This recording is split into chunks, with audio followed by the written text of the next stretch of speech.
આજે તો સવારમાં વહેલી મારી દીધી ચાની ચુસ્કી અને પછી નીકળી ગયા ખેતરમાં અને પછી સુરત દાદા તમે તો વહેલા ઉઠી ગયા.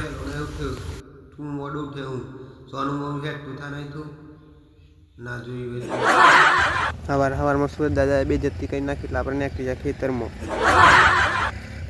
અને અર્જુનના ખુમાન બે પાડતા હતા પોણી એટલે આપણા વારો નંતરના આપણને જોઈ જાય એટલે હાડા ના થાય કે ઘણો વાર છે પોણી. પછી આપણે આવી ગયા બુંગા પાસે જોવા તો ધૂલો ચાલુ થઈ ગયો પોણીનો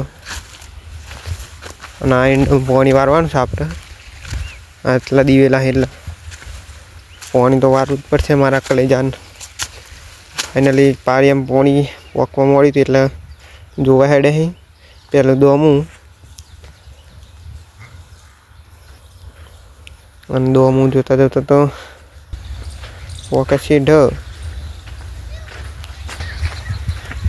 અને ફાઇનલી આપણે અડધું પી જવા આવ્યું અડધા દિવેલા પી ગયા અને પછી ભાતું આવી દીધું આપણે તો ખેતરમાં અને આવી ગયું આપણે તો ડુંગળીનું શાક અને આવી ગયા બે રોટલા આપણે તો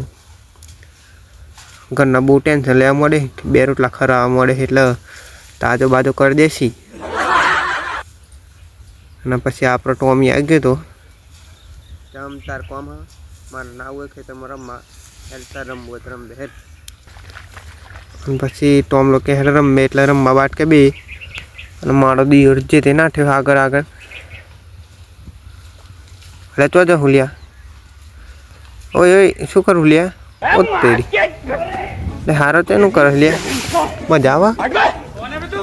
ઓ તેરી ઉઠ ઉઠ જતો રહે જતો રહે હેડ અને ટોમો જતો રહ્યો ઘેરના આપણે પોણી વારવાનું પતી ગયું પછી નીકળી જાય ઘેર જવા માટે હેટર ખભો નાખીને અને મળીએ બીજા બ્લોગમાં અને આ બ્લોગ ગમે હોય ને તો લાઈક કમેન્ટ શેર કરી દેજો અને સબસ્ક્રાઈબ કરવાનું ભૂલતા નહીં.